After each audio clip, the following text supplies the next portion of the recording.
다음은 바른미래당 비례대표 이태규 의원 나오셔서 질문해 주시기 바랍니다.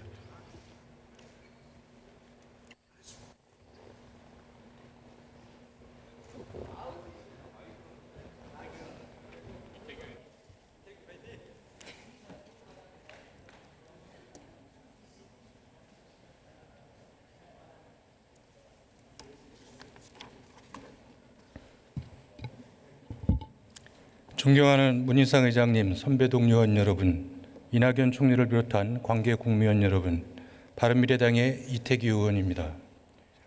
나라가 어렵습니다. 한마디로 내우외환입니다. 정치는 대립과 갈등의 연속이고 경제는 최악입니다. 미중 패권 경쟁 속에서 대한민국이 가야 할 뚜렷한 대외 전략은 보이지 않습니다. 정부는 답이 없고 기업은 죽어납니다.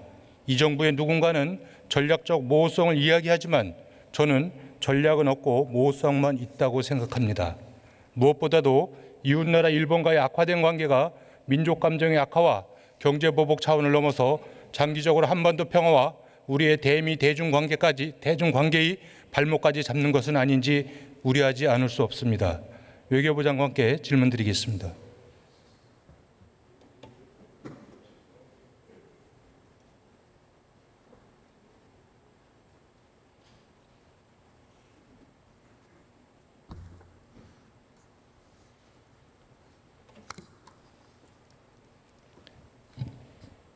강경화 장관님 외교부에 대해 안방은 청와대에 내주고 비전은 없고 디테일도 형편없다, 이런 비판의 목소리가 있습니다.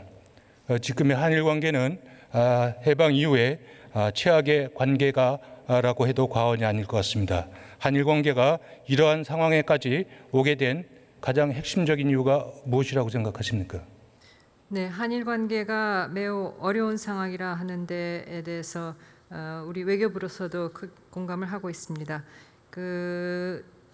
지금의 상황에 가장 근접의 요인이라고 하면 아무래도 일본의 보복 조치가 이제 제일 큰 근접의 요인이겠고, 그 배경에는 우리의 강제징용 문제에 관한 사법부의 판시 이후에 일본 정부는 우리가 도저히 수용할 수 없는 그런 조치를 요구하고 있는 그런 상황에서 우리 정부로서는 과거사가 어려움에도 불구하고 그거대로 관리하면서 실질적인 협력 등 이런 것은 미래지향적으로 키워나가자 하는 투트랙 기조를 갖고 있습니다만, 안타깝게도 일본이 여기에 호응해 오지 않기 때문에 더욱더 상황이 어려운 상황이 된 것으로 보입니다.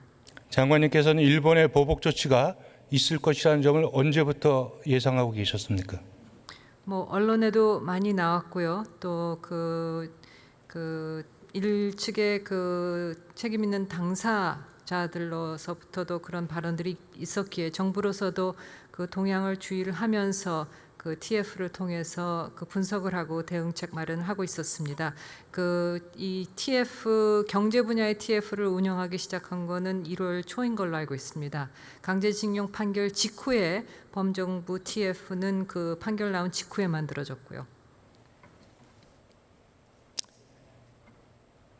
장관님께서는 경제보복 다음 날 앞으로 대책을 연구해야 될 것 같다, 이런 발언을 하셨습니다. 맞습니까?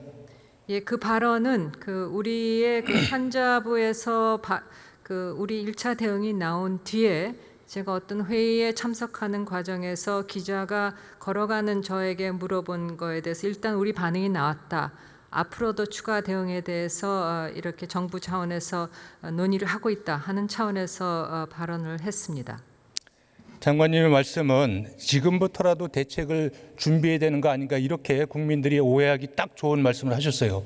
이미 수개월 전부터 일본의 보복 조치가 예상이 돼서 올 1월 달부터 또 그 전부터 정부의 합동 TF를 가동해왔고, 물론 거기에 전반적으로는 외교부가 이 부분을 지휘해야 되죠.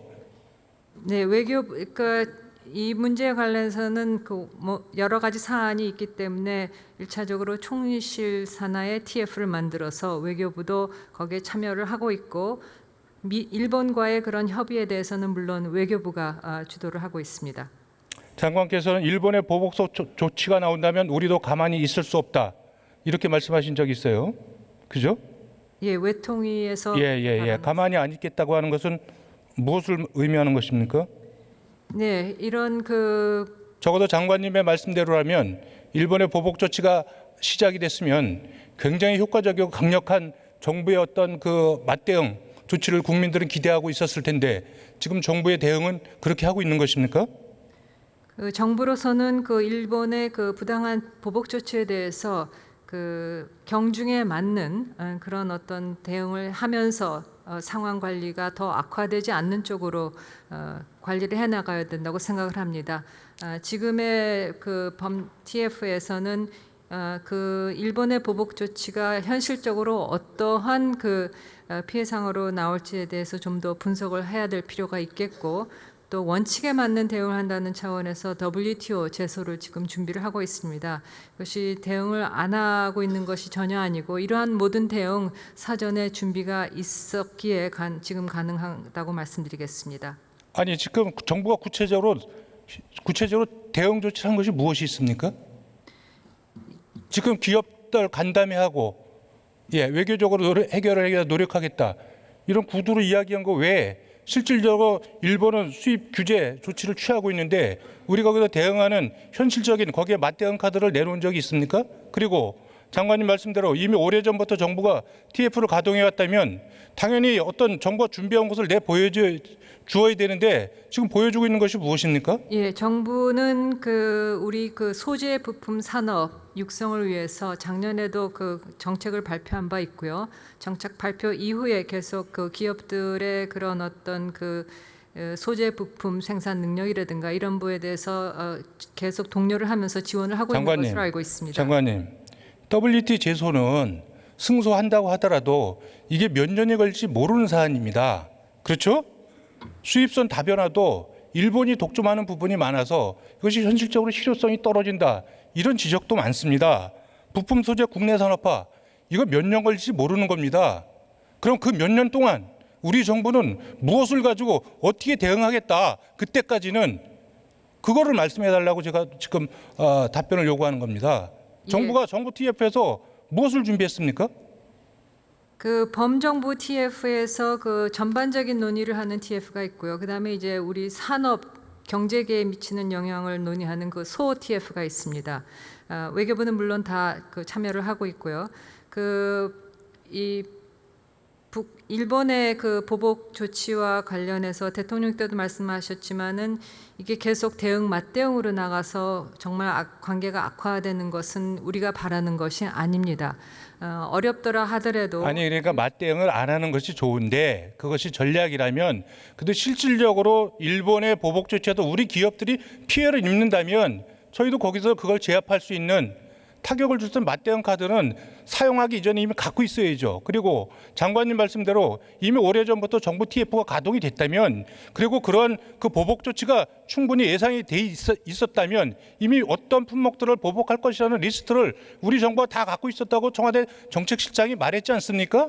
그렇다면 우리가 충분히 이러한 조치들이 예상이 된다면 일본이 그런 조치를 하기 전에 우리가 선제적으로 어떤 조치를 취할 수도 있었던 거 아니겠습니까? 선제적으로 보복 조치를 막기 위해서 선제적으로 취한 조치가 뭐가 있습니까? 하나라도?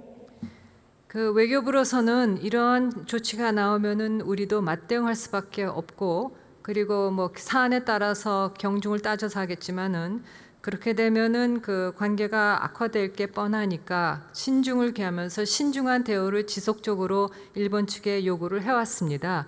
외교부로서는 그런 노력을 계속 해나가고 요구를 일본이 지금 묵살하고 안 듣고 있는 거 아니겠습니까? 거기에 문제의 심각성이 있는 거죠. 그럼에도 불구하고 이러한 불법적인 부당한 그리고 비합리적인 조치에 대해서는 계속 철회할 것을 계속 지속적으로 촉구를 해나가야 된다고 그러니까 저희가 구두로 계속 외교적으로 요청을 하지만 안 들었을 경우에 우리가 그것을 어떻게 맞대응해서 제압할 것인가 이 부분이 정부가 고민하고 해법을 내놔야 되는 게 정부의 역할 아닌가요? 구체적인 우리의 조치에 대해서는 계속 논의를 하고 있습니다만 그걸 어떻게 뭘 하겠다 하는 것은 결국 우리 전략을 노출하는 결과가 되겠습니다. 그래서 우리가 하기도 전에 뭘 하겠다 얘기하는 것은 지금으로서는 적합하지 않다고 생각합니다. 그러면 말씀 안 하셔도 좋은데 일본의 어떤 보복 조치에 대해서 그걸 제압할 수 있는 카드가 있습니까? 지금 말씀하신 그 수입 다변화, 또 부품 소재 국내 산업화, 또 WT 제소, 외교적으로 자제 요청 뭐 이런 거 외에 비카드가 있습니까? 정부가 갖고 있는? 어차피 그런 조치가 주어지면은 우리 기업도 손해를 보고 또 일본도 경제적으로 손해가 있을 것으로 생각이 됩니다. 그래서 그런 그 여러 가지 분석을 하면서 조치를 준비를 하고 있습니다만 말씀드린 대로 그것을 아니 그러니까 그런 그 실효성 있는 그런 카드들을 갖고 계시냐? 있다 없다만 말씀해 주세요. 다양한 카드를 갖고 있습니다. 기대해 보겠습니다. 그러면 지금 장관께서 말씀하시는 부분이 정말 허언인지 아니면 실질적으로 일본이 두려워할 수 있는 그런 카드를 갖고 있는지는 아마 곧 얼마 안 지나서 저는 드러날 거라고 저는 생각을 합니다. 대통령께서 외교적 해결을 위해 노력하겠다고 했는데 정치 외교적인 협상 카드가 무엇입니까? 이 외교적 노력을 위해서 외교부는 지금 어떤 카드를 준비하고 있습니까? 뭐 일단은 그 일본의 이 부당하고 그 불합리한 조치가 즉각 철회해야 된다고 그 지속적으로 요구를 하고 있고요. 대외적으로 이러한 그 일본의 그 부당한 조치에 대해서 그 적극적으로 지금 설명을 하고 있습니다. 철회를 요구하고 부당함을 호소하고 이거 외에는 없는 거죠. 미국의 중재가 필요하다고 생각하십니까? 한일 관계 문제를 풀기 위해서? 뭐 다양한 그 특히 주요한 파트너에 대해서는 보다 더 적극적으로 설명을 하고 있고요. 그렇지만 그런 어떤 그 중재 역할을 할 수 있는 그런 나라들의 그 역할에 대해서는 그 나라가 판단을 어차피 할 수밖에 없는 상황이라고 생각합니다. 우리가 미국의 중재를 요청할 생각은 전혀 없다 이 말씀이신가요? 전혀 없다고 말씀드리지는 않고요. 어쨌든 다양한 외교적인 툴을 지금 동원을 해서 노력을 하고 있습니다. 알겠습니다. 장관님 말씀을 들어보면 외교부가 열심히 노력을 하고 정부도 무엇인가 대책을 모색하는 것 같지만 실질적으로 실효성 있는 대책을 갖고 있는 것은 보이지 않는 것 같습니다. 그래서 굉장히 걱정스럽고 그래서 정부 간의 갈등, 국가 간의 외교 갈등 문제를 지금 기업들이 해결해야 되는 그런 상황이 이루어지지 않습니까?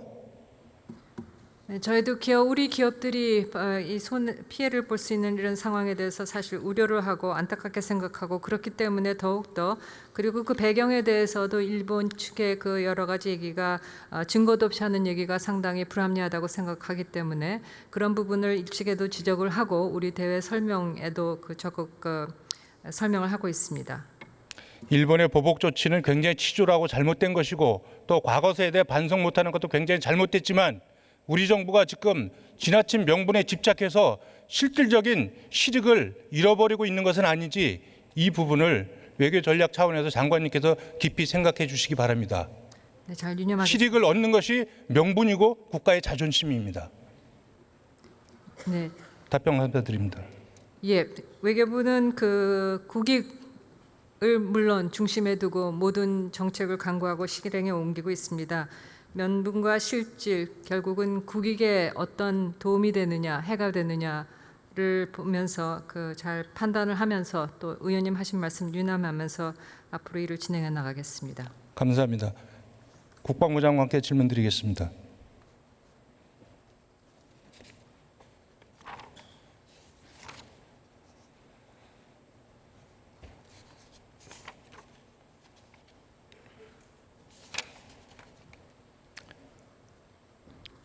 삼척항 목성 입항 허위 발표 논란이 군에 대한 국민의 신뢰를 땅에 떨어뜨리고 있습니다. 죄송합니다. 삼척항 목성 입항 사태가 보여주는 사실적 교훈은 분명합니다. 군의 기강이 무너졌다는 것입니다. 그 배경에는 대한민국 국방 업무를 총괄하는 국방장관의 안이하고 부적절한 상황 인식이 자리 잡고 있다는 지적이 많습니다. 장관은 지난 6월 1일 제18차 아시아 안보 회의에서 기조연설로 패널과의 문답에서 북한이 지속적으로 한반도 평화 프로세스를 대화로 풀어가려는 분명한 생각을 가지고 있다는 것이 이번 단거리 미사일 발사에 숨겨진 의미라고 발언한 바 있습니다. 맞습니까? 네, 그렇습니다. 평화의 의지를 미사일 도발로 표현한 나라도 있습니까? 미사일 발사가 어떻게 평화에 연결될 수 있습니까? 70년 동안 갈등과 대립으로 이렇게 지내온 남북 간의 관계, 그것이 지금 4.27 판문점 선언 그리고 9.19 군사 합의를 통해 가지고 현재까지 이렇게 진행이 되어 오고 있습니다. 다만 군사적인 긴장도가 높아지지 않도록 하는 이런 데 대해서는 정말 지금 그 적대 행위나 이런 것들을 안 하고 잘 지키면서 하고 있는데, 지난번에 5월 4일 날 9일 날 발사한 그 발사체는 단거리 미사일이었다. 그래서 그 부분에 대해서는 세 가지 의미를 가지고 했다고 봅니다. 쉽게 말하면은 대미에 던지는 메시지, 대남에 던지는 메시지, 그리고 북한 내부적인 문제, 이런 의미를 가지고 했는데, 저희가 군사적으로 이 평화와 외교적으로 진행되고 있는 평화 프로세스를 진행할 수 있는 부분을 일단은 우리가 군사 대비태세나 이런 것들을 완벽하게 수행을 하면서 적어도 비핵화의 길로 제대로 들어설 수 있도록, 한반도에 항구적인 평화가 정착될 수 있도록 하는 데 대해서 우리가 기여하고 있다라는, 그리고 이러한 노력이 결코 쉽지만은 않을 것이다. 어려운 길이지만 우리는 반드시 북한의 비핵화를 달성하고 한반도의 평화를 정착시킬 수 있도록 가야 된다라고 하는 설명 과정에서 나온 그런 발언입니다. 아니 그러니까 그 북한이 미사일을 발사했는데 그것이 평화와 어떤 연관성이 있냐, 이거를 답변해 주세요. 그러니까 제가 조금 전에 설명드린 그런 부분이 담겨 있다는 걸 지금 장관의 그런 인식이 이 국민 정서에 부합한다고 생각하세요? 앞으로 제대로 제 진위가 전달되지 못했다고 그러면은 발언하는데 유념할 수 있도록 하겠습니다. 아니 외교부 장관이나 통일부 장관이 하면 제가 이해를 하겠는데, 국방 업무를 총괄하는 대한민국 무력을 책임지고 있는 장관이 그런 발언을 하실 수 있어요? 국방태세는 확립되면서 할 수 있도록 유념하겠습니다. 그러니까 정신적인 해이가 오는 거 아니겠습니까? 장관께서 그렇게 해석을 하면. 장관은 지난 1월 1일 방송에 출연해서 천안함 연평도 도발에 대해서 일부 우리가 이해를 하면서 미래를 위해 나가야 할 그럴 부분이 있다고 한다 이렇게 또 말씀하셨어요. 맞지요? 네, 부적절한 발언이었다고 생각합니다. 무력 도발과 국군 장병의 죄 없는 희생에 대해서, 북한의 도발에 의해서, 그런데 거기에 대해서 우리가 이해할 부분이 무엇이 있습니까? 답변해 주세요. 무엇을 이해해야 됩니까? 부적절한 발언이었다고 생각하고 그 유가족분들께도 제가 사과를 드렸습니다. 제가 더 기가 막힌 것은 장관님, 천안함 폭침하고 연평도 포격의 차이점이 뭔지 아십니까? 장관께서 생각하시는 차이점이 있다면 말씀해 주십시오. 천안함 폭침은 일방적으로 기습을 당해서 우리가 전혀 응전도 못한 거고, 또 연평도 포격 도발은 저쪽의 기습 도발에 따라서 우리가 응전을 했습니다. 하나는 지상에서, 하나는 수중에서 일어났던 그런 사례가 되겠습니다. 장관님, 천안함은요 북한군이 우리 군에 대한 공격입니다. 그래서 우리 군이 희생당한 건데, 연평도는요 군과 아무런 관계없는 순수한 민간인에 대한 포격이고 도발입니다. 이건 중대한 범죄 행위죠. 이 부분에 대해서 북한군이 일방적으로 우리 민간인, 우리 국민에게 포격을 가했는데 우리가 무엇을 이해해야 됩니까? 제가 말씀드린 부분은 그런 의도로 말씀드린 것이 아닌데, 일단 그렇게 이게 그럼 장관의 전달됐다는 데 대해서 이 의도대로 이해 부분에 대해서 말씀해 보세요. 그러면 서해 이 수호 주관이 어떻게 된 거냐라고 질문을 받았습니다. 그래서 저도 이제 갑작스러운 그런 질문이었기 때문에, 하나는 연평해전에 관계된 사안입니다. 연평해전은 수상에서 적의 함정이 공격을 해가지고 우리가 응전을 했던 사례고, 조금 전에 말씀하신 그런 천안함, 그 다음에 또 연평도 포격전, 이런 것들이 다 상황이, 하나는 수상, 수중, 또 지상이고, 또 하여튼 여러 가지 사안이 다 복잡하게 있었기 때문에 제가 그렇게 불미스러운 충돌이었다고 표현했는데, 그럼 그게 왜 일어났냐, 그래서 북한의 기습 도발에 따라서 일어난 거라고 그 뒤에 했는데, 이 부분이 뭐 제가 선우를 잘못 말씀을 드렸기 때문에 제가 그런 오해를 받았다고 생각하고 앞으로 그런 데 대해서 유념할 수 있도록 하겠습니다. 무장태세를 확고하게 세우는 것은 장관의 책무입니다. 그죠? 예, 그렇게 그런데 하겠습니다. 장관의 발언이 오히려 그 부분을 흐트러뜨리고 있다면 그것은 굉장히 중대한 문제라고 생각이 듭니다. 예, 잘못됐다고 생각하고 그런 측면에서 유념하겠습니다. 제가 장관께 좀 고언을 드리겠습니다. 정치는 남북관계를 포함해서 정치는 대통령과 정치인들이 하는 것입니다. 국방장관이나 군수뇌부가 적을 주시하지 않고 자리 보존에 연연해서 청와대만 바라보면 군 기강은 무너지게끔 돼 있습니다. 기강이 무너진 군이 전쟁을 수행할 수 있겠습니까? 지금 국방부 장관을 바라보는 국민의 마음이 불안하고 편치 않다, 이런 말씀을 드리겠습니다. 앞으로 업무에 꼭 유념해 주시기 바랍니다. 예, 국가와 국민을 보고 군에 주어진 임무를 충실히 수행할 수 있도록 최선을 다하겠습니다. 예, 답변 감사합니다.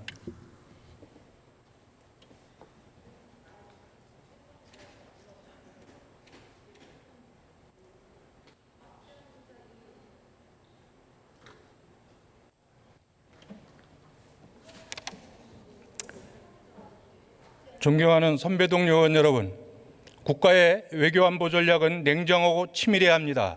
특히 정치적 이해관계에 기반한 명분을 우선하는 것은 금물입니다.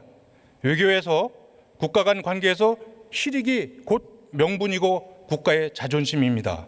목소리는 크게 외쳤지만 문제는 해결되지 못하고 오히려 감정만 악화되고 기업과 국민들이 고통받는다면 그 외교 전략은 실패한 것입니다.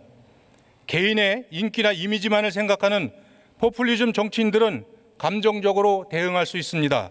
그러나 대통령과 정부는 그렇게 하면 안 됩니다. 그건 프로의 자세가 아닙니다. 국민의 혈세로 녹을 먹는 공직자의 자세도 아닙니다.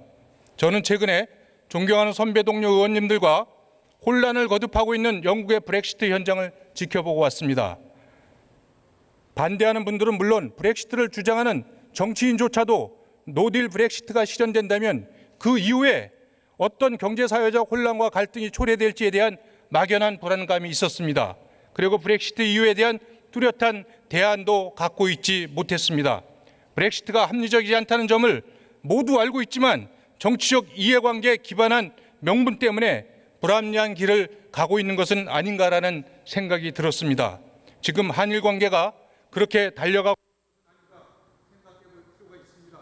우리는 여야가 한 목소리로 일본의 진정성 있는 반성을 촉구하고 치졸한 보복을 비판하지만 한편으로는 반일 감정을 부추기며 마치 그것이 애국자인 양 하는 포퓰리즘 정치 행태와 정치인들을 경계해야 합니다.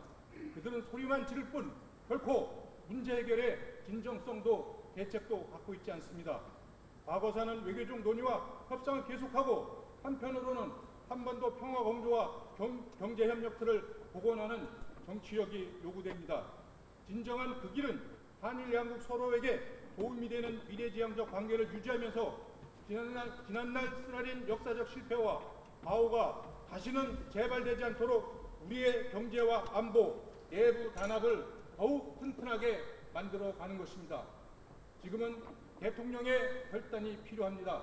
문재인 대통령과 정부 여당은 국민의 애국심에 기댈 것이 아니라 책임있고 실효성 있는 답변과 대책을 내놓아야 합니다.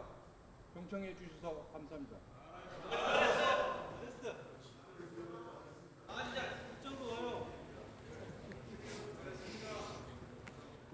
이태규 의원 수고하셨습니다.